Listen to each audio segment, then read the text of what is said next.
Hey, Hubbers, Cassidy, founder and creator of the Caregivers Hub, coming to you. It is that time of the month again where we get together and we have a hangout. And these hangouts are always different. Sometimes it's just me and somebody else, and sometimes it's me and a panel of women, just like today. And today is just a stripped back day where we are going to just hang out. And I've brought some of my favorite ladies out who are always willing to talk about all things caregiving, share their stories and their experiences with you. And we're just going to spend this hour talking about wonderful, fantastic things pertaining to caregiving. Like I said, our journeys. If this is your first time here at the Caregivers Hub Hangout, I want to introduce you to myself. My name is Cassidy. I am a certified nurse's aide of 15 years, currently working in hospice. And the Caregivers Hub, if you're not familiar with who that is, what that is, the Caregivers Hub is a support group for caregivers, anybody providing mental, physical, emotional, and spiritual care to another human being. And we are at 4,300 members all over the world. We are on Facebook. And it's just a place where professional caregivers and family caregivers and any caregiver can come and gain knowledge and have a platform just like this where we get together and talk about our stuff and talk about the things that matter in caregiving. And as you know, caregivers, there's a lot to talk about. There's a lot of stuff politically going on. There's a lot of stuff that you're going through with the healthcare system, your emotions, your thoughts, and your feelings with caregiving. And all of them are valid and all of them matter. So that's why we are going to talk about those today. So I have with me today, I have Marcia Burr, and I'm going to bring Marcia out here. See, I muted her because there's a lot of background noise, and now I can't unmute her. Oh, no, I got it. Okay. There we go. Marcia. Hey, Cassidy. And just by the way, you didn't bring me out. Yes. I've been out for a long, long time, girlfriend. That's true. You have. But okay, so I guess the wordage should be, I wanted to bring Marcia out on this platform to talk about her journey with caregiving. And also we have Renee South Moreno. She is going to come out as well and share her journey with caregiving. And we're just going to talk about caregiving and all sorts of good stuff. So, Marcia, I would love for you to start telling your story. Well, it's weird. It's weird because I've learned caregiving and taken a few steps in my life how to just take things as they roll. And, sometimes it's a day at a time. Sometimes it's a step at a time. Sometimes it's a second. And you just learn to roll with life because you know what? It's good. Like we're all on this river, life raft. And nothing stays the same. Everything changes. And that used to scare me. Thought of that because I guess part of me that's a control freak. And I've learned that there's some things I just can't change. And so now thought of that doesn't scare me anymore. It actually gives me hope because I've also learned that I have a free will. And when all is said and done at the end of the day, it's our energy in life that speaks the loudest. It's what makes the ripples. And ripples are what create our reality and the world we live in. It's perception that becomes real to us. Whether we have dementia, whether we have recovery stories or other handicaps, it's life, baby, and it's energy. And when we talk about energy, okay, I like science. We can get scientific about it, but science offers us data, but it doesn't convey well matters of the heart. And what caregiving taught me is that really, I had to learn the language of the heart to communicate effectively with my wife. And and in the process of caregiving and taking some steps in my life, I've learned how to use that language. And I think we should let Renee come out and say hey and tell us some story, Renee. Okay, let me just, I got it. Renee, are you unmuted? Click on your No. unmute button. Okay. You do that? How about that? Oh, there we go. Fantastic. So Renee, tell us first of all, I want to know where you are, because I know that Marsha's in Florida. I'm in just north of Seattle. So Renee, where are you in the world? I'm in Southeast Michigan. Southeast Michigan. Cold here. So Marsha, I'm going to mute you again because I'm hearing you. Okay, now you go, Renee. Okay, so my caregiving journey started because my great uncle, Uncle Sam, who was my grandma's brother, he was one of 3 children who were still alive, and his sister had passed away. So when I found that out, I called him up. I said, "Come on, Uncle Sam, I need you to ride with me to Pennsylvania for the funeral." And that was when it started.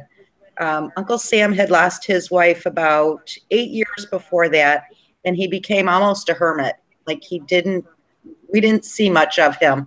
And so I was very surprised, but very relieved when he agreed to drive with me, because I knew he would drive himself, and that would not be a good thing. He was not experiencing signs of dementia or Alzheimer's or anything like that at that point. But it was kind of hard to tell because we didn't see much of him. So that's when it started. And I was fortunate enough to take care of him for just more than 6 years. And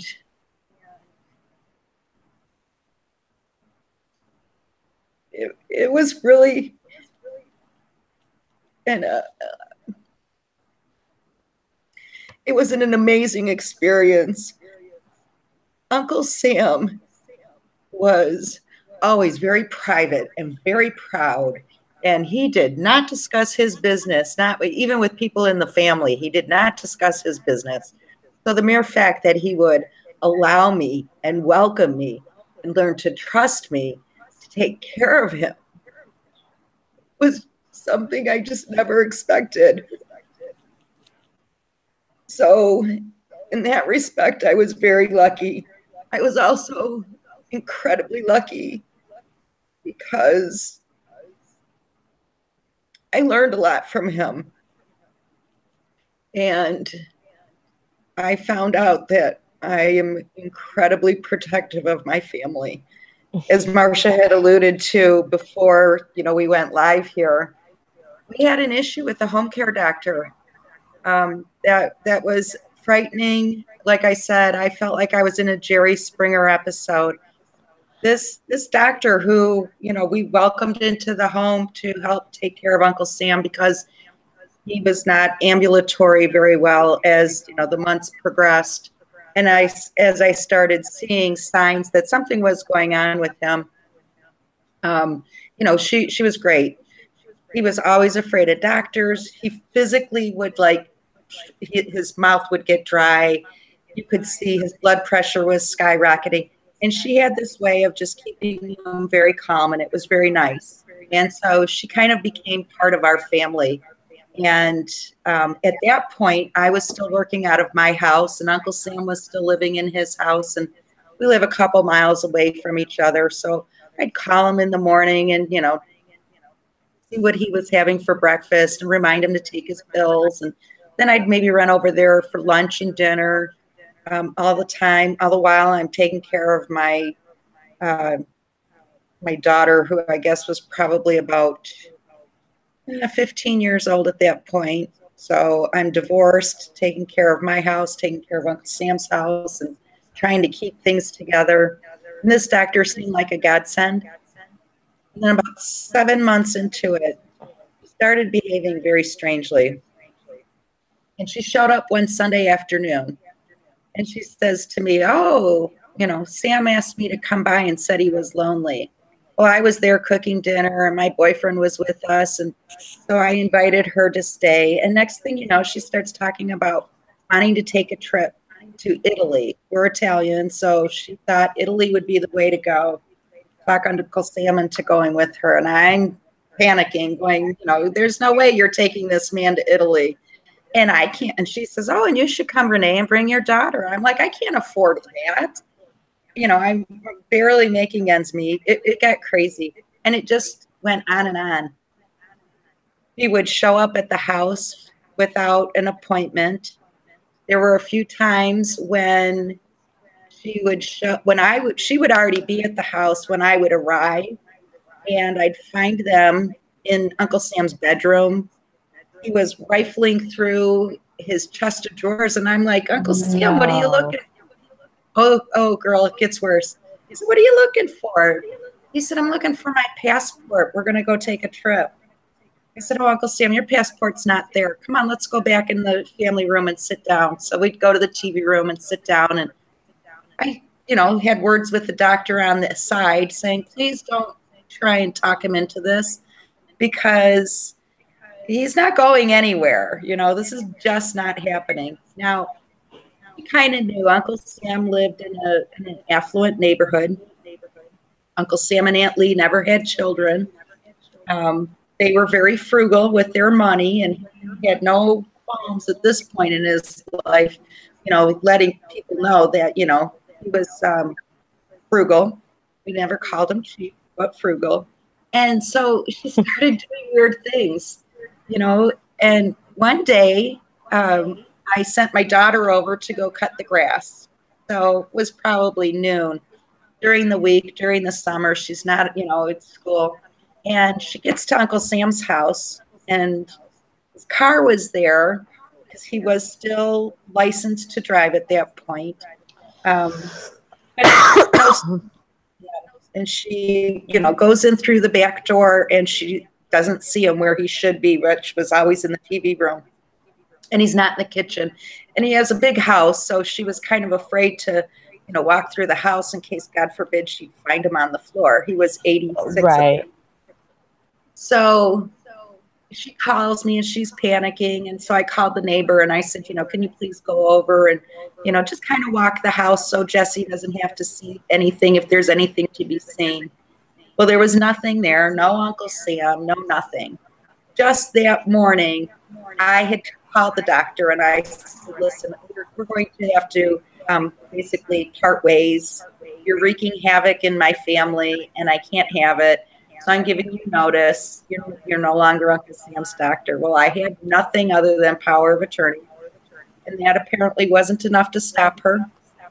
And so I got to the house and I called the police and I reported him missing. And because of everything, the fact that he had dementia and that he, we had issues with this home care doctor, they did allow me to report him as a missing person, not having to wait. And I gave them the doctor's number and they called and had to leave her a message.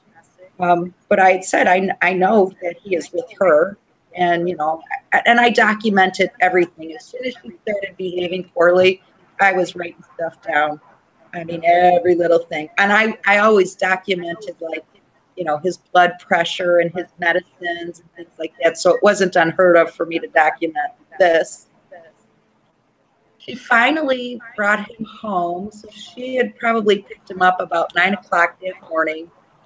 She brought him home about 7:30.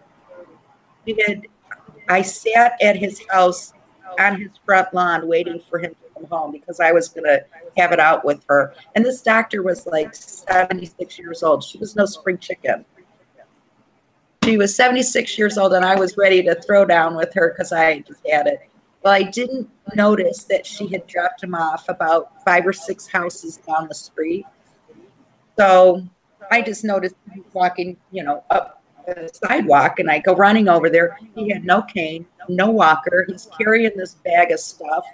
And as soon as I get up to him, I'm like, Uncle Sam, I've been so worried. Where have you been? And he said, I'm not going to tell you because I know you're going to be mad. And, I'm out with my girlfriend. So he had already made the assumption that she was a girlfriend of his and not his doctor. Oh, no. Yes. And that, yeah, Cassidy, that's exactly it. And that was where it all started. And it continued to get worse. It got to the point where I can't even fucking believe that, Renee. Yes. I hope to God you reported her to like the state, and that is the most unethical thing I have ever heard of in my entire life. Well, let me say this. A few more episodes took place. Police were called, and, I certainly made every effort to report her. I was continuously turned away by so many people because I did not have authority to act on behalf of Uncle Sam to sign the paperwork to report her. So what ended up happening was I continued to call because I thought somebody somewhere is going to give me a hand. Someone's going to help me. You called APS? You called Adult Protective Services? Well, I tried to do things, not necessarily Adult Protective Services, but through the state licensing board. Okay.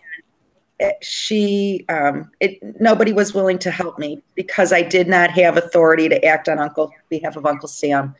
They all kept telling me, get guardianship and then you can do this. Well, I knew what it meant. And I knew Uncle Sam would not want that. And I knew that it wasn't necessary if I could keep her out of the picture. And that way Uncle Sam could continue living the life that he wanted to live and be in charge of his life. So unfortunately, because I became, as this doctor became more sneaky, I became better at touching her. And I would thwart all of her activities. She got mad and she reported me to Adult Protective Services. Okay. So they sent an investigator out, and Uncle Sam was not cooperative with them because, they want to interview him without me being there. So I was like, well, nobody's in the house without me. So I can go in the backyard while you're interviewing him, but you're not coming to the house when I'm not there. It's just not going to happen. So the guy shows up. And he comes out after about 10 minutes trying to talk with Uncle Sam. And he says, Renee, will you please come in the house? Uncle Sam won't answer my questions. So I came in. What was supposed to be a 30-minute interview with Uncle Sam turns into 2 hours. And of course, the investigator could never tell me who reported me. But I said, I know who it is. I'm not stupid. Right. I know who it is. Here's everything that I've been dealing with. I know she called. I still can't help Uncle Sam, and I need somebody who is going to help me help him.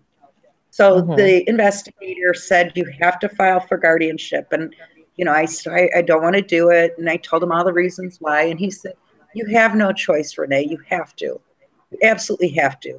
Uncle Sam is at risk here. You have to. So I did. I went to court. I filed. I was granted guardianship. And then I was able to file the paperwork against the doctor in the state of Michigan. So it took about a year. Oh, thank God. Yep. This is, you guys, this is a classic example. It breaks my heart on every level that things like this happen to you family caregivers, that we are entrusted to care for your loved ones, and this is the shitstorm that happens, and that unfortunately this system is not set up. It's supposed to be set up to benefit you, but look at the shit that happens. So you guys, I know that when you become a family caregiver and you start taking on these things, it's overwhelming, and you don't think that you have to protect yourself this way, but you do. You have to, and nobody wants to take independence away from the people that we love and the people that we care for. You know what I mean? But ultimately, to advocate for them and to effectively care for them, sometimes we have to do those things. And I want to hear how this turns out. I have a question here that I think is totally relevant to where we are at the story, Renee. Okay, Marcia. You got guardianship. So why was not a durable power of attorney good enough? I had power of attorney for Uncle Sam. Durable? But I had durable power of attorney for Uncle Sam. Yes, I did. Why was And that? it had, no one at the state licensing board could explain to me why that was not sufficient. And I had called the lawyer, and we had the power of attorney set up. Like I'll tell you, when I took Uncle Sam to my aunt's funeral in Pennsylvania, that whole drive there and the whole drive back, and that's 6 hours of driving one way, all Uncle Sam talked about was he had to change his will because everything was going to be left to my aunt. And he was so panic stricken. What was going to happen, if something happened to him and he had nobody to receive his worldly possessions. And Uncle Sam was very concerned about that. So, we were driving home and he's like, can we stop at the lawyer's office? And I'm like, Uncle Sam, we have to make an appointment. I don't even know who your lawyer is. So we had power of attorney established very early on, but I can't tell you why the state would not accept that, but they would not. So as soon as what did the lawyer have to say about the state not accepting that? Well, he said, it's probably not worth fighting, that I needed to focus on going after this doctor in other ways. And I'll tell you, this attorney, he's my attorney, and he's, been my attorney for 25 years. And he's very conservative. And he was very cautious about, even doing any of this paperwork for Uncle Sam before the diagnosis and everything like that.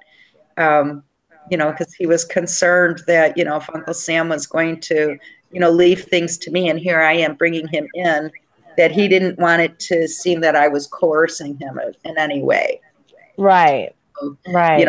He was very, very conservative. He, most of the appointments, I sat in the lobby while Uncle Sam was meeting with him because, he was doing the right thing. I can't tell you why the state gave me a hard time and would not accept the power of attorney. I can tell you this. I got the guardianship, and then I filed the paperwork. Now, it took almost a year for the paperwork to be reviewed, determined credible. I had an interview with an investigator, and I brought all my documentation. I mean, I had a file that was 3 inches thick of all the stuff, the dates, the times, that this doctor did things that was, unbelievable. And they investigated her. And in fact, they even brought her into the office. She went with her lawyer, and she had offered to just turn in her medical license, claiming she was, she was semi-retired, and that, she was now just going to stop practicing. Now, the strangest thing about this doctor is she was licensed in 6 other states. I found this information out by doing my own research on her after this all started. And, I was concerned that even if she lost her license in Michigan, she'll just go to one of these other states and do the same thing there. Plus, I knew, I could not believe it. No one had ever filed a complaint against her. And I know that she has done this before. Obviously, how would she even, nobody goes through those things and those actions if they haven't already taken them and gotten away with them before. Oh, yeah.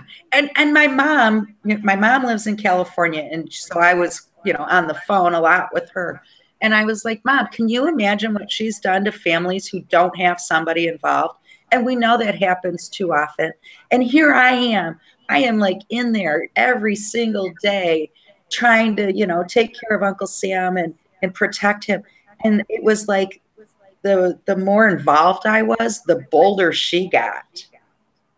And she filled his head with so much crap. Yes.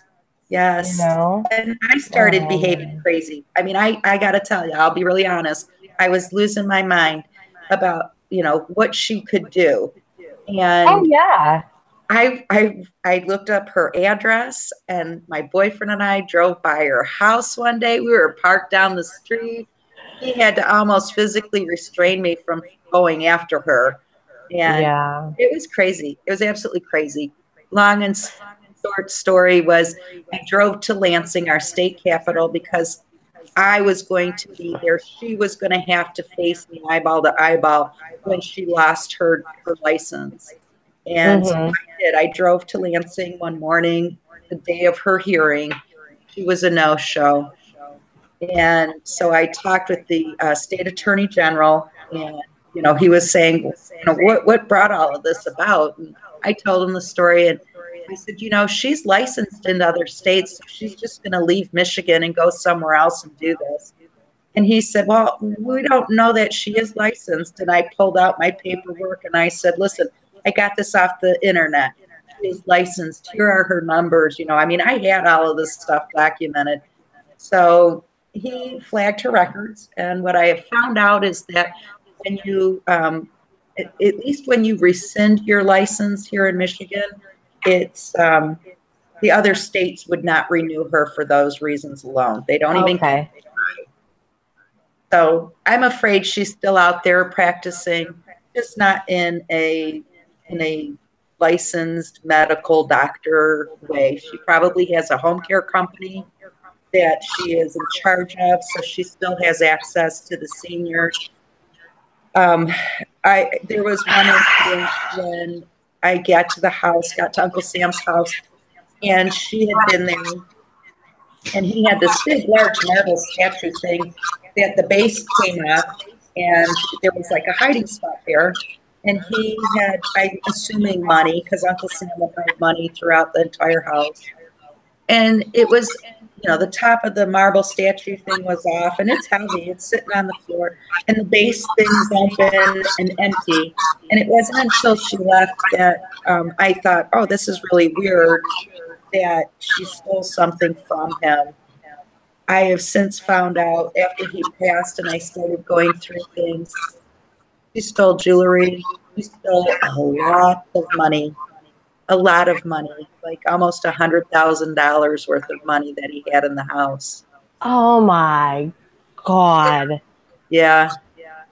Because when Uncle Sam was still in his right mind, he had shown me some of these hiding places. And where there was money, he was so nervous about it, he'd make me count it.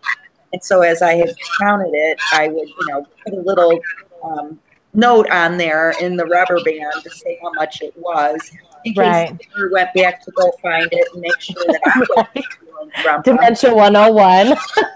Exactly. Track yourself. Exactly. So yeah, it was crazy. It is. I can't even believe that. And that's what I'm saying, you guys. Is this, they criminalize people who do moderate. They criminalize people for accepting gifts. Yet you have doctors going into homes stealing $100,000, and nobody can hold this lady accountable. Like, what the actual fuck? I was so worried that she was going to try and get him to marry her, that I had contacted the counties. Like, he lived in one county, she lived in a second county, I lived in a third county. And I thought, she's going to try and marry him so that then she can get everything that he owns. I started calling these counties and explaining, what my concerns were. And I had two of the counties, saying, call me every week, Renee. We'll watch for any filings. It was absolutely nuts. That is just nuts. I can't even comprehend that. And it's frustrating to me. This is why we need to tell our story. Yeah. First of all, you can't even make it up. First of all. Second of all, it arms people with information just in case something weird happens, because trust me, in Dementiaville, it happens every day. Right. Well, and you know, I mean, it's hard with dementia and Alzheimer's because a common thing with dementia and Alzheimer's is the fabrication of events and things like that. So sometimes you don't even know if this person, you know, hid something in a bottom drawer and now they're accusing somebody of stealing something. And then that just starts like a tailspin. And us professional caregivers deal with that all of the time. Exactly. You know? I document. Absolutely. Absolutely. And you know, after we went through all of this, you know, as I was trying to find home care assistants, you know, I told people, you don't get to meet Uncle Sam until you pass my inspection. Right. And I tell them, you come to the front door and you have your driver's license in hand because I'm taking a picture of it. And if you don't like it, don't bother coming. You know, I would explain to them why I was so cautious. And by the time, you know, and this was in the first year of me taking care of them. So by the time I had hospice brought in for Uncle Sam, you know, it was the last 7 months of his life. Even the hospice nurses, they didn't get to meet Uncle Sam until they got past me. There was just no way. And I didn't care. I made no excuses for it. I just said straight up, you know what? I've had a bad experience and I'm not going to allow it to happen again. It's just Yeah, good for you. Exactly. Good for you. You know, even with the hospice nurses, I had fight and fight that get on hospice. It was cruel and unusual punishment. I'm here to tell you. Yep. And so all you Medicare people out there watching, should you ever watch this and you have any influence in Medicare, listen to what Marcia has to say. Because she's not the only one with this story. And that's the truth. And I'm a medical person.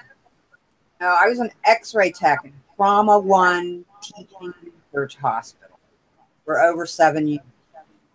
I've seen a lot of stuff in my life. Funny thing about the ER is people automatically go to tragedy. The truth of the matter is actually most of the stories that come from the ER end up happening. That's the truth. Saddest places in the hospital are the burn unit and the neonatal intensive care. Those are the saddest places. Funny, most X-ray techs work. Well, I don't know. I thrive there, I guess, because there's a part of me that's unflappable, and maybe I knack for something that I appreciate in my mom, who died of colon cancer, and I was her caregiver. Is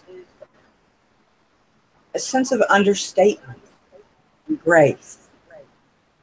Now, I can cuss along with the best saver,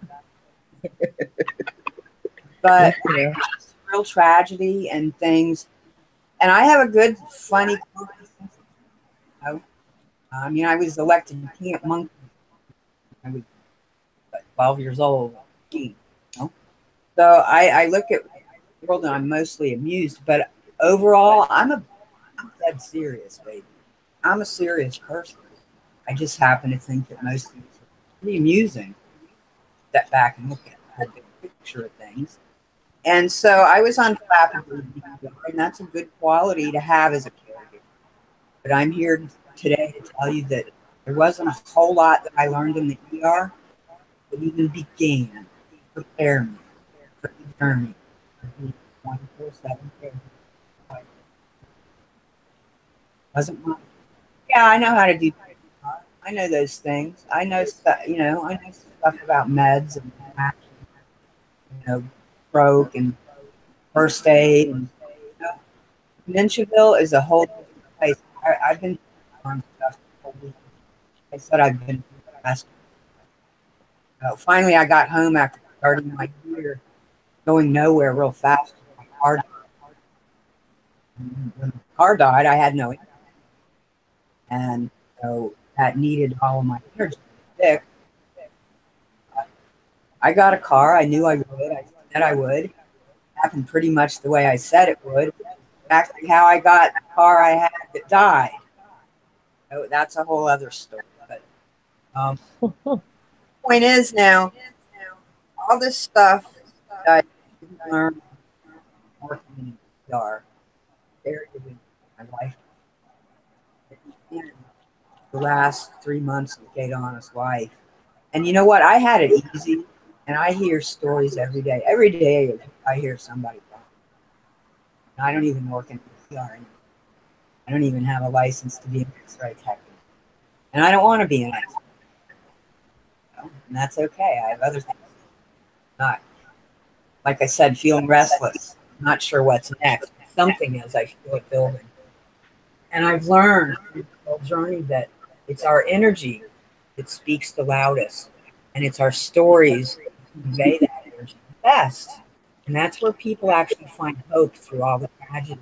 You know, the funniest person on the planet died of Lewy body, and he was the I know. I've ever seen the saddest one. You know, and that's, you know, and actually I had this conversation the other day about Robin Williams with somebody, and I was talking about Lewy body, and I was talking about dementia, and they were talking about depression. And I could visibly see this thing where me coming from this, you know, 15-year background of caring for people in every stage of Alzheimer's or dementia, and having seen everything I've seen, and I couldn't make her understand that the reason why he did what he did. And she kept saying it's depression, and I kept saying, you don't understand. He knew where that was going. And we have seen where that goes. And I don't think any of us can blame somebody for not wanting to live through that.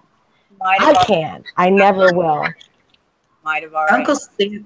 Oh, go ahead.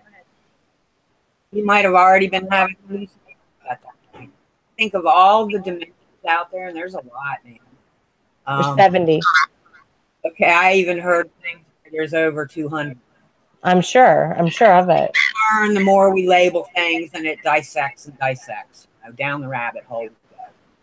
But anyway, it doesn't matter how many there are. I think, though, that Lewy body is probably one of the tools. I look at Donna and all the tragedy and hard things Donna and I were together. I sit here today as, you know, I was a caregiver, then Donna died, and I was a caregiver. I survived, man. Yeah. Survived the journey of caregiving. Caregiver, I love that. And I'm still a caregiver. But also, I'm finding in my life that I'm moving beyond that, and the same energy that I had and needed to live through caregiving is not the same energy I need to care thriver. That's what I'm looking at now. I think that even going through it as caregivers and caregivers, they can be care thrivers. And we learn how to do this by hearing everybody's stories and what they did work. Right, and that's why our support groups are so important. That's how we have been able to come together, you know, on a platform like this. And Marcia, what you're doing with the Life Raft, you know, in your local area, it is letting each other know that we are not alone, that you are valid in the way that you feel, that you yes, you actually did go through the craziest shit in your life today. Like, that actually did happen to you today. You know, and that's why it's so important that we can get together and talk about these things, because if we can just reach one person and let them know that they're not alone, that there's a place for them to come to seek solace, I think that's the most important thing that we can do. We made a good nickel. I have a story to share from the Life Raft. Okay. All right. It's a small group here in Williston, where I live in Florida, a little small magic bubble of a town that has less than 3,000 people that live in it. There's 3 traffic lights in my town. Okay. And I live very close to Gainesville, Florida, which is a progressive, growing city where Shands Hospital is and the University of Florida Gators. And it's a college town. And so drive this road called 121 from Williston to Gainesville. And it's a 2-lane country road highway, a beautiful drive with cows, 8 feet healthy sunset. And it's a 30-year time warp. I can barely hear you, Marcia. It's a 30-year time warp taking this drive. So Okay. it's where I live, and there's not a whole lot of people in the life raft, but one of the ladies in it, I know her. I've known her for a couple of decades, actually. I met her because she wrote and she edits books. And her name's Jolene. And I've known her for years, and I met her because I saw these books at the post office. And I saw her name on one of them, and so like I found out how to get a hold of her and said, hey, you know, I'd really like to get some of those books. And I met her at the post office in Morriston, got her booked, and we've been friends ever since. And her husband he had Alzheimer's. And she came to the support group, and he just died not 2 weeks ago. And so we have another caregiver who's lived through this journey, and she posted the most beautiful story on my wall. It was a story of hope, and that waking up with a feeling of joy inside of her. And you know, isn't it okay to feel that way too? After all is said and done, at the end of the day, what really counts? It's so simple. Life is so simple. It's love, or it's I choose love, hands down, every time. I get that. Resonate with it, but it doesn't. Okay, Marcia, you're breaking up, honey Yeah, I girl. was gonna say I can't hardly hear her. It doesn't speak easily. Language that I'm talking about, language of the heart that communicates in Dementiaville, that people get through our story, and Right. it's so simple. You know, when I say it's love or fear, it really is that simple. And trust me, I can complicate water for you. It's boring. Anyway, You know, I just wanted to touch on something about, you know, that you say that, you know, one thing that I learned, and I don't know how I learned it, like we were talking before we even started this, that, you know, everything happens for a reason, I feel. And of course, there's different energies and all of these things out there, but at the root of who we are, every single one of us, our souls are deeply rooted in love and joy. And I feel like that gets lost, right? Like we forget that, and sometimes it's generations, and sometimes people never truly understand that your soul is infinite. It never ceases to exist, and it is always rooted in love and joy. And I've often heard, Cassidy, how is it that you can go in there with that combative patient and give them a bath? And it never, I can't necessarily explain how that happens, but there's something very powerful, even in the middle of Dementiaville and Alzheimer's crazy, when you get to somebody's level and treat them like a human being and recognize them where they are as a human being, you know, it moves mountains, and you can get people to do things that they would never let anybody else do. And sometimes it works and sometimes it doesn't, but that's the difference. Cassidy, how do you do that? Because you approach people like the human beings that they are and give them the love that they deserve. Absolutely, Cassidy. I got to tell you, that was one of the biggest things, like in my journey of taking care of Uncle Sam. And he was mostly compliant, and so appreciative. You know, Marcia said her journey on the caregivers trail was easy compared to many. Mine was a cakewalk compared to many. Uncle Sam was fabulous, but because I knew he was such a private person, you know, the very intimate things that had to be done for him, you know, I always tried to just approach it with as much dignity for him as possible. You know, Mm-hmm. couldn't bathe himself. He couldn't toilet himself. Who, I know I sure as hell wouldn't want that. I wouldn't want to have somebody who's got to give me a bath every day of my life and, you know, help me go to the bathroom and clean up after me when I'm done. I always made sure that, you know, for Uncle Sam, it was about his dignity. Right. And that's what it is. And yes, as a professional caregiver, it has to be that way. There, yes. you know, and I mean, I get this little lady, you know, oh, she's such a love, but she's kind of turned on the drop of a dime. She's in a very, very angry place right now. And I understand that that's hard on her, just as hard as it is on us to watch. You know, but one day she was just giving it to me. And finally I just looked at her and I said, you know what? I know you're trying really hard, but you're really not hurting me. And she just kind of all the fight in her just kind of went, all right. You know, she's like, all right. And then we went about doing what we do, you know, but still it was that moment, human to human, saying, I understand you're angry, but you're not really hurting me right now. So you may as well save that energy for later. You know. But. Yeah, absolutely. And I think that, you know, as hard as it is on us, we have to remember that it's twice as hard, doubly hard, you know, 5 million times harder on the person who is experiencing it.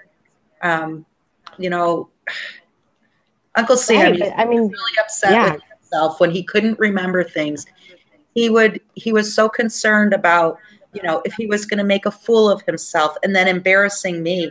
And I used to tell him, oh, Uncle Sam, don't worry. I said, you're fine. As long as I don't find the cat in the refrigerator or you dancing around with, you know, a lampshade on your head, it's all good. And if you're dancing with the lampshade, I'm going to grab the next one. And we would laugh, you know, and there were days when he was really mad at me.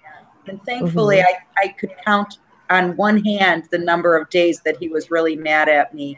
But it was all just about allowing him to have dignity in whatever situation we were in. You know, it was heartbreaking because there was so much that he used to do and that he couldn't do and that he wouldn't want somebody else to do for him. I mean, it was just amazing. And I had a very good hospice company that came in.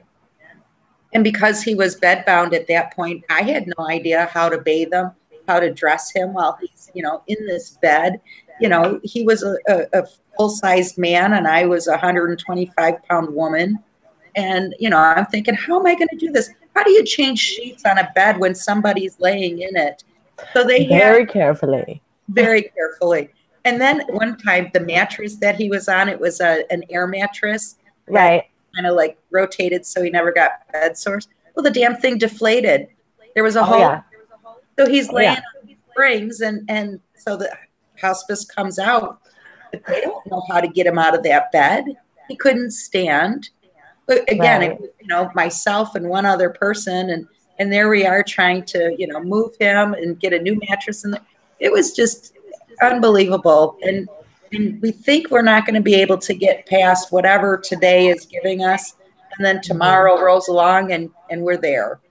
So I tell you, that's like my favorite thing to do. I'm telling you, Renee, is like when I love when I show up to, because, you know, when we show up in outpatient hospice, we honestly never know what we're going to walk into. We could literally walk into any scenario. You know, obviously worst case scenario is someone has passed. Obviously in hospice that does happen. It is the nature of what we do.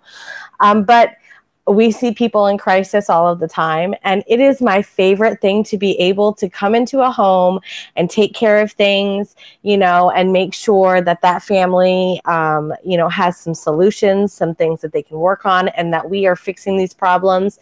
And if I can't personally fix these problems, that I am on the line to, you know, direct medical equipment company to make sure they have a new mattress for him to come out, you know, to make sure that we know how to get him off this mattress. You know, let's get a draw sheet. Let's do this. How do we make a draw sheet? How do we do these things?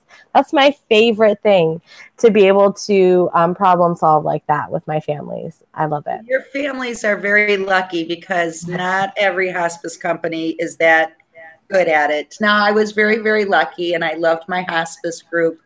But I will tell you this, nobody knew Uncle Sam better than I did. And so they didn't care for it so much when I would say, no, we're not going to do that for Uncle Sam. That's not what we were going to do. We're going to do something different. And some of those nurses were appreciative of the fact that I was assertive in making sure Uncle Sam was taken care of in the way that I thought was best for him. And others, not so much. But they were, I think, came back. And the main thing is, and see, this is why I love that we can talk about these things and that we can have these conversations, because here's the deal, professional caregivers. It's your responsibility to take care of people the way that they want to be taken care of, how their families want them taken care of, and last, how their facilities want them taken care of, okay? Like, that is top 3. And so if I go into a scenario, and I very rarely ever have issues with families. You hear CNAs talk about the fact that, you know, or medical professionals, oh, this family was so difficult, and I'm a professional and I know what I'm doing, and blah, blah, blah, blah. I've always approached it as, you let me know how you do things. Show me how you want things done, and I'll do them how you want them done. You know, because ultimately it's not about what I know or all of those things. It's about, you know, caring for that person how they want to be cared for. And if you do something a certain way every single day, and, you know, and that's another thing, you just, medical professionals, like family caregivers, by the time they come to you, they are broken, they are tired, they are fully invested in this person completely, right? Like, completely. And then they go from being like in charge of everything, and then here you come thinking you know everything, and this person has been through the trenches for the last 7 years. And then, you know, that's how catastrophes happen. That's how this gap between the two of us, you know, instead of working together to achieve the goals for the people we care for, we're not working together. And that's what I see. I'm glad we get to talk about those things. Absolutely. And I got to tell you, at one point during my caregiving experience, I broke my elbow. That was a wake-up call for me. I knew I can't take care of Uncle Sam. I physically can't do it because I couldn't lift him with one arm. And so I had to hire in some help. And, you know, this woman, she was very nice. She got along very well with Uncle Sam, and he liked her a lot too. But there were little things that she just didn't do the way I wanted for him.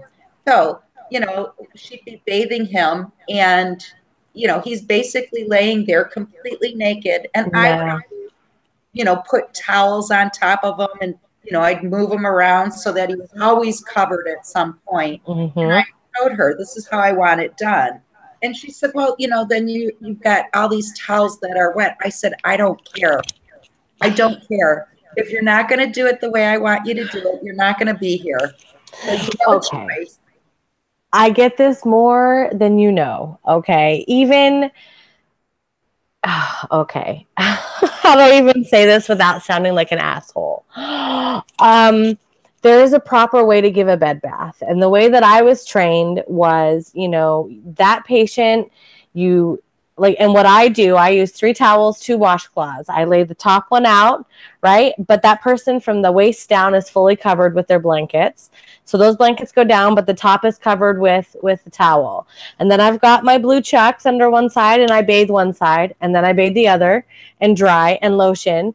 And then I move down to the feet and the legs, right? And we're covering up the top, but we're uncovering the bottom, and we do the bottom, and then we end at the peri area, because that way, you know, you are not digging in the peri area and then digging in your water and cleaning the top and cleaning the bottom. And, you know, I get more reports of people not changing water and just we need to figure out how you guys are going to retain the information to give a bed bath properly. Can I just say that? Please give a bed bath properly. Dignity and respect. Maybe we should demonstrate how. Well, I mean, you know, and not only that, one thing that I was taught was, and I didn't do this before. And granted, I've been doing this for 15 years. It wasn't until I got in hospice, but I put my sprays, my lotions, my creams, everything in that hot water, especially the no rinse shampoo in that hot water, so that the entire bed bath, it is warming up. Because nobody likes cold cream on their butt. Nobody likes cold lotion. And nobody, certainly after they've had a nice, comfortable bath, wants cold, rinse-free shampoo on their head. I mean, there's been times I've forgotten and I have to use it and it's cold that people are like, oh my God, what are you doing? You know? So, I mean, there's the proper way to do things and there's tricks to do things, but we got to be changing our water at least 3 times. If you use one towel, I mean, I've had to make do with one towel. I've walked into assisted livings with like no basins, no towels. I have to use dry wipes because, you know, sometimes in assisted livings, the family members are like responsible to bring those things and sometimes they don't. And so we just literally don't have the supplies that we need. You know, I wish hospice supplied towels and washcloths, but we don't. So, I mean, I know that sometimes we walk into scenarios that are just crazy, but there is respectful, dignified ways to give a clean, safe bed bath. It shouldn't be a painful or a horrible thing. It should be comfortable. Absolutely. It should be comfortable. It should be relaxing. It should be, you know, an experience that, although I can only imagine it's humiliating for the person who has to receive it, you don't want to, you know, make that experience even worse. Right. And exactly. That's why we have the responsibility that's the beautiful thing about being a professional caregiver. We have the opportunity, I should say, to make sure that when people are provided care, that it is a positive experience. And that's almost a one-time deal, right? Because if somebody has never dealt with a medical professional and that professional does not represent themselves in a professional, respectful, and dignified manner, then their entire outlook on healthcare is going to be that. Yep. And not the people like myself who show up every day and do it right. You know, and so yes, that's my soapbox. Be better caregivers, professional caregivers. We need you. I need you. Well, I think seriously, 24/7 home caregivers, whether we've had medical backgrounds or not. This journey, there's no manual for it. And so we write it ourselves.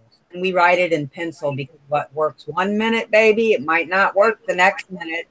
And we learn to be quite flexible.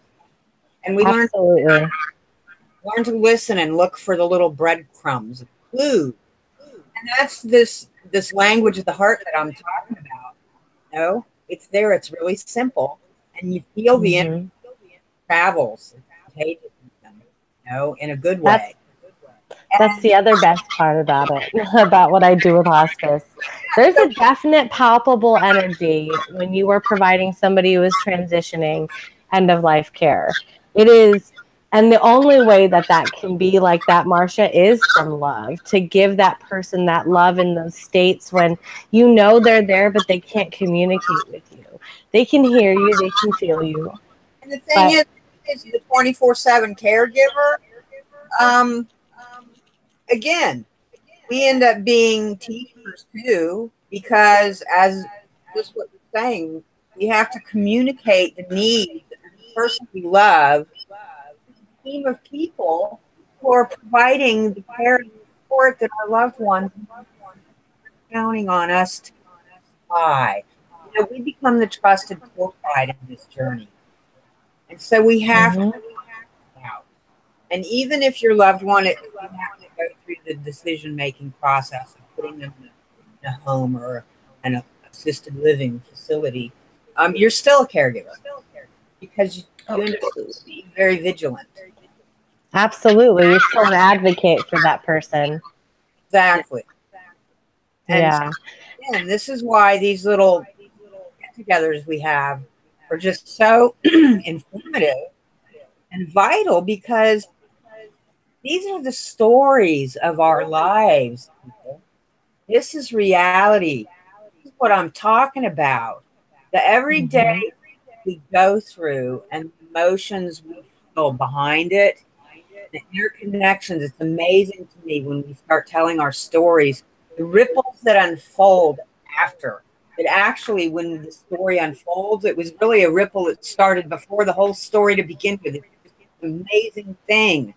So please, all you caregivers, share your stories. The world so needs to hear them, and the time is now.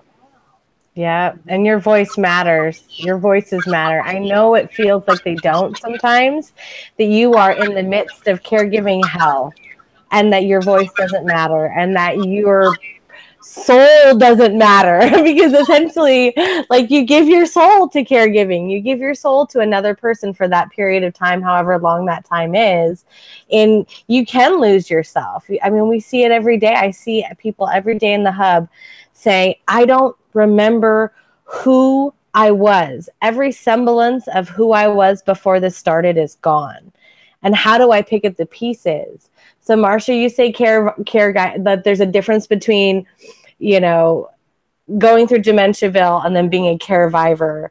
And the difference is survival and then picking up the pieces, you know, when that's done, and figuring out how these go back together. Can they go back together? Do I need to pick up new pieces altogether? Where do I find those new pieces? Well, and you know, one of the things is, Cassidy, is that once you've gone through this, no matter what your experience was, good, bad, and ugly, you are never the same. You are not the same person that you were when you started.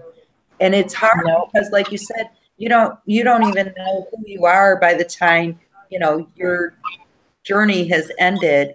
You're a completely different person and you don't know where to go. That is a very difficult transition.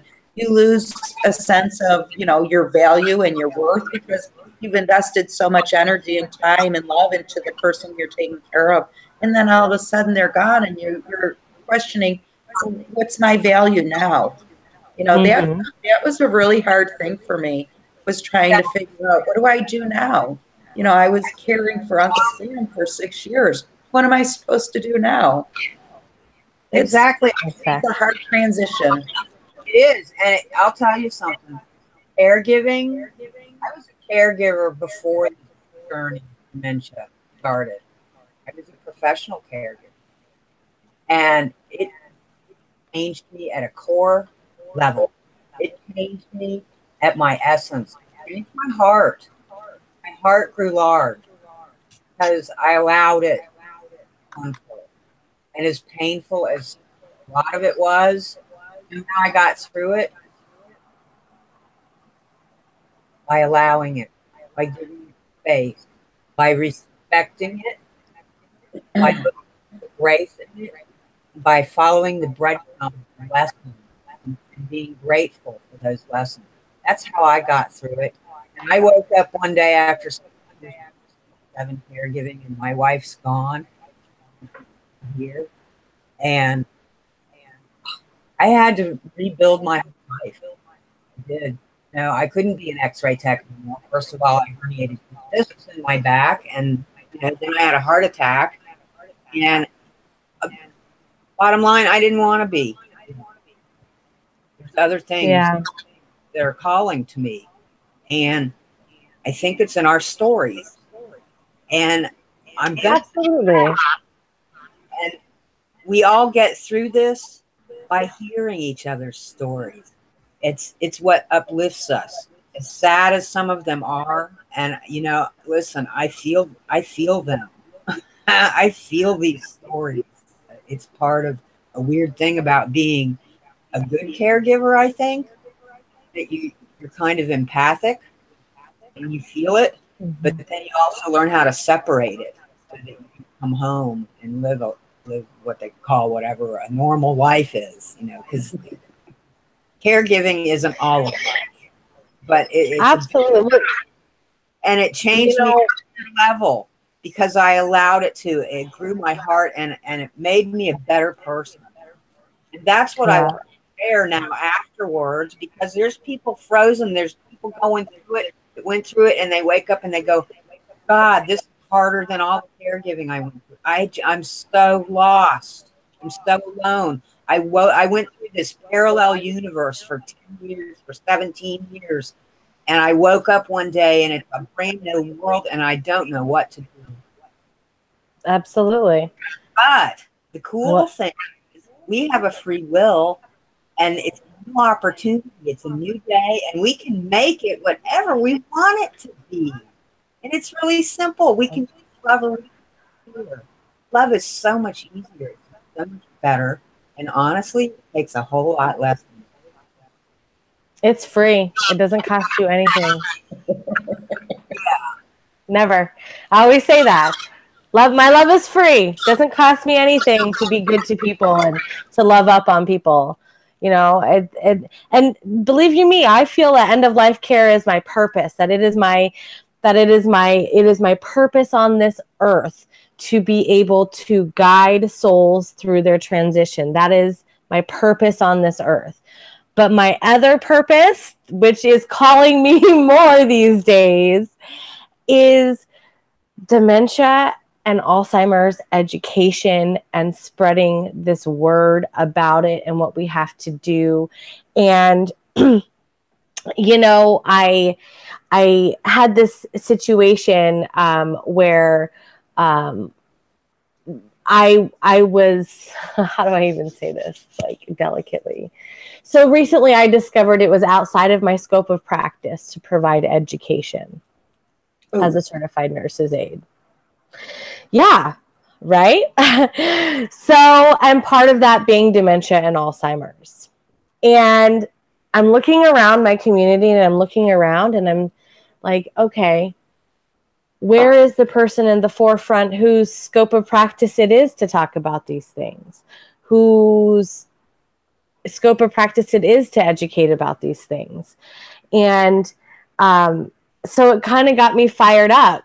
And I sent an email to Teepa Snow. And I said, hey, so, you know, I'm a CNA and this is what I want to do. And is there any way that you can help or point me in the right direction? Because at this point, I'm facing a 5-year bout to get an RN degree, which I really don't want. And I don't feel like I should have to have that degree to talk about the shit I'm already talking about and the experiences I've lived through and the education that this caregiving professionally has given me, you know, which outweighs any degree. You know, being in the trenches of the healthcare system, providing care physically, mentally, emotionally, and spiritually to people all over has taught me more than a textbook or than a degree will ever teach me. And I think it's bullshit that I should have to go through that just to speak and be taken seriously. So Teepa responded, not necessarily Teepa, but her team. And so I am going to be working this year and into next year to becoming a certified trainer through Teepa Snow, so I can get out into the communities and start talking about Alzheimer's and dementia and the approach that we need to have. And having that license gives me the credentials I need that my scope of practice through the state of Washington does not. Good for you. Good for you. That's what I'm saying. I understand that calling, even though it's my passion. Sometimes the garden center at Lowe's looks pretty fucking fantastic. So I got to tell you, there were many times when medical professionals would come into Uncle Sam's house that they would ask me, oh, are you a nurse? And I would say, no, just a caregiver. And they were amazed. They were shocked and amazed because I, you know, knew as much as I did. And I had no experience. I had no training in any of this. It was all just firsthand, learn what works, and, you know, getting suggestions from other people out there, like those in the hub. It's amazing. Oh, yeah. So good for you for I'm gonna do it. I really want to get it. I mean, think about it. I'm just excited that that will give me the platform to be on, to where I can be in front of people and on and in you know, in front of my own colleagues, you know, because I mean, it is seriously lacking dementia understanding and education in the healthcare world, and it's crazy that that is even, because our caseloads are 80 to 90%, you know, dementia, Alzheimer's diseases in conjunction with other diseases. How are we not educating ourselves? And not to mention the fact that all of this information about dementia and Alzheimer's is, I feel, in the last 10 years, even 5 years since I started really diving into it, we've learned that there's 70 to 200 diseases under dementia, that really the face of Alzheimer's is actually dementia, that Alzheimer's falls under the dementia umbrella. These things weren't available when I started. It was Alzheimer's, and that's all we knew. And now that we're diving into all of this information, we are struggling to keep up and to get this stuff out there. And so I'm just excited to do that. And I'm glad that Teepa Snow's team is awesome that way. So we're going to do it. Well, I can't wait to see your videos, because I'm sure Teepa's videos saved me a few things. Oh man, it was, and that's the whole thing is, you know, that my main understanding of Alzheimer's and dementia came from Teepa. You know, I was an activities aide in the Alzheimer's unit. I was running a 30-person unit for activities. And so it was a struggle and I had no experience at all other than just caring for people in a skilled nursing facility.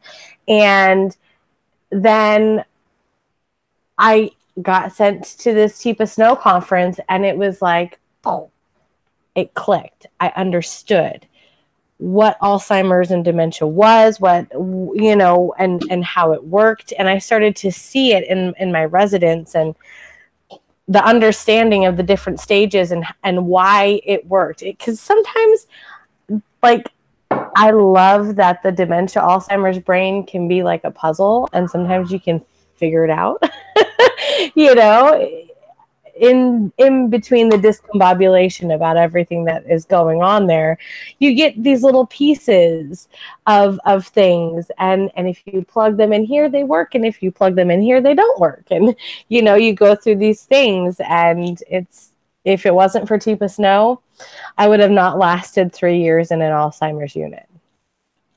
Not at all. I can't wait to hear more about this story told. I think this is so incredible. It's going to be so good. And you want to know what? I had this other idea, and I don't know, like, so what? We're 4,300 members all over the world in the hub. I would love to, like, have a documentary team follow me around, and I would love to just meet you hubbers. Like, sit down and record our conversations and get your stories and talk about the things, because, you know, same with our politics and everything that we deal with, that we are fighting for caregivers. At the heart of these things are you guys and your stories, because they're affecting you more than anybody. You're sitting in your homes with no incomes and no support and no caregivers, and you are isolated and you're alone. And people need to be able to hear what you have to say. Cassidy, I've been saying it. Ain't I been saying it, Renee? Oh, girl, you've been saying it. I've been thinking about this stuff right? for years now, okay? And when well, let's get a documentary team and on board, we'll hitchhike around this country, because I can't afford airfare. Board with the whole idea I've been playing with and thinking about for over 2 years now, Renee. This whole idea of taking caregiving on the road. Doesn't it all fit? It does. And it is our stories. And I've been saying it, we need a documentary. We need a golden show. Okay, any of you connections with documentarians out there? I'm a willing participant. However I can be of service, I will. Let's get it going. Well, there's so many happening at and I came at it backwards, didn't I, Renee?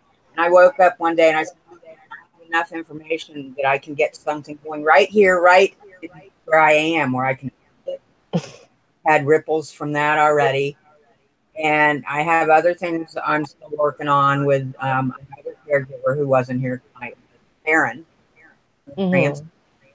She's going to come back to Florida and help. And there's all kinds of cool things happening in Florida right now, too. Elaine Husk is going to be in Mount Dora, where I be. So I'm going to meet up with her.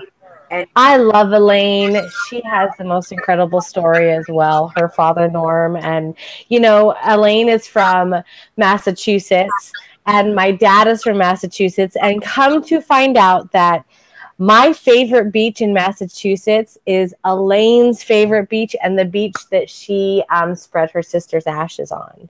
So it's always this thing that the next time I go back to Massachusetts to visit family and friends, I'm gonna hook up with Elaine and we are gonna walk on that beach together.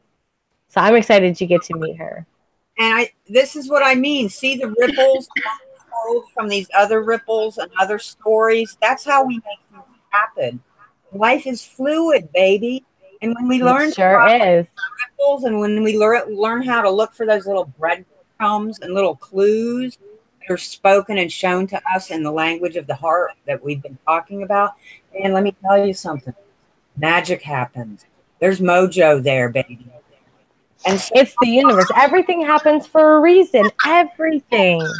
And it's really the funny thing about that, Cassidy, is that it happens for a reason, and yet we have a free will, and we get to choose whatever it is. So knowing that it's that simple, that we're here on this weird planet where the only way we can utilize our free will is by comparison and by grace and all of that divisiveness, we forget. We get so caught up in that, we forget what it's really about, that we're this one energy. So, back to this. That's right. And it speaks in our stories that create these cool ripples that unfold and tell the stories of our lives, what it's all about. And that's what excites me so. Here, in a completely different phase of my care thriving journey now. Care thriving. That's where it's at, baby. It is, absolutely. Well, we are 18 minutes past 6 o'clock, and I think I smell pizza out there. And Renee's cat is on the counter up to something. So I think we should conclude this little love fest here. But I want to do this again. So anytime you guys want to come out, I know we do these the first Sunday of every single month. Of course, sometimes they get juggled around like this month. But I'm always looking for people to come out and talk about their caregiving journeys, and medical professionals. If you want to come out and talk about the things that we talked about today, and you want to talk about your frustrations with the system, and maybe your frustration with family caregivers, whatever it is that you want to talk about, I want to talk about them with you. And I think that we should keep getting together and doing these things. So I am an open book. Marsha is a moderator of the Caregivers Hub, so you can always reach out to Marsha Burr in the Caregivers Hub. And it goes without saying, you can reach out to any hubber and they will always be there for you. That's the beauty of the hub.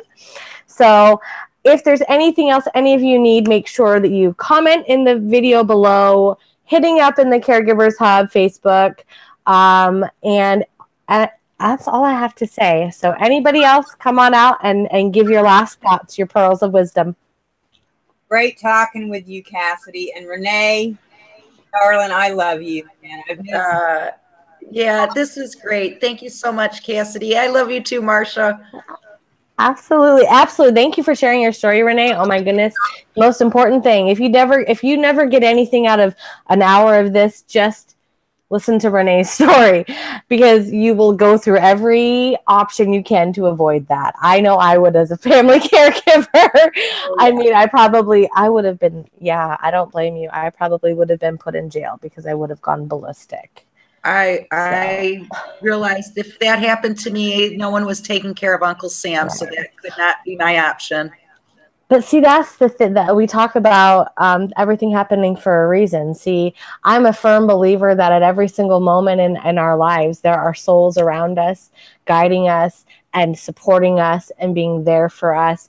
And it's no mistake that you took that drive with your uncle and that you realized what he needed, because this is why Spirit said, Sam, this is the person who's going to make sure that you're okay. Yes. And that was your journey. That's your purpose. And here you are talking about it. Yes. So everything happens for a reason. All right, my lovely hubbers. I love you to pieces. If you need anything, let us know. That's all I've got to say. All right. Bye, Cassidy. Bye, Marsha. Bye.